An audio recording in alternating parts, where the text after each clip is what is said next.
कंडियारे तालुके जे मुतारक साथन साईं अब्दुल जब्बार टाउन साहब जो ऐं एजाज़ अबड़े साहब जो असांजे जेको आहे सो खालिद हुसैन साहब जो ऐं असांजे तमामु सीनियर आपका अॻुवाण साईं अब्दुल रशीद मंगनी साहब जो ॿियनि दोस्तनि जो तमामु घणो घुराइतो आहियां शुक्रगुज़ार आहियां जिन हिकिड़ी काल ते दोस्त हिन निकिरण ऐं सख़्तु गर्मीअ जे बावजूद बि सभु दोस्त गॾु थिया आहिनि। मां दोस्तनि वटि गुज़ारिश करणु आयुसि त आल पाकिस्तान आल सिंध एम्प्लाईज़ जेको आहे सो इताद जे तरफ़ां ऐं एक्शन आल सिंध एम्प्लाईज़ एक्शन कमेटी जे तरफ़ां असांजो 22 तारीख़ ते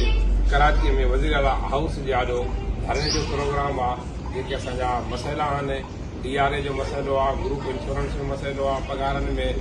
50% महांगाई जे तनासुब सां उन में वाध जो मुतालबो आहे ऐं असांजो जेको आहे सो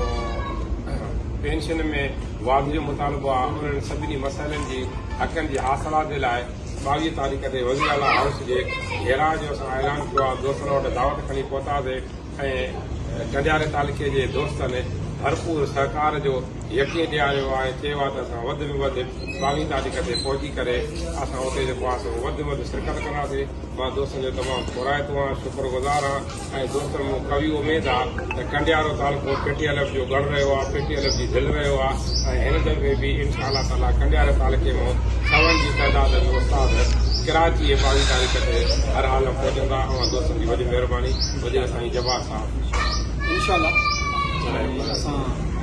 साईं हली आयो आहे ऐं इंशाअल्लाह साईं खे असांजी रिज़ल्ट 22 तारीख़ कराची प्रेस क्लब भरपूर वोट मिलंदी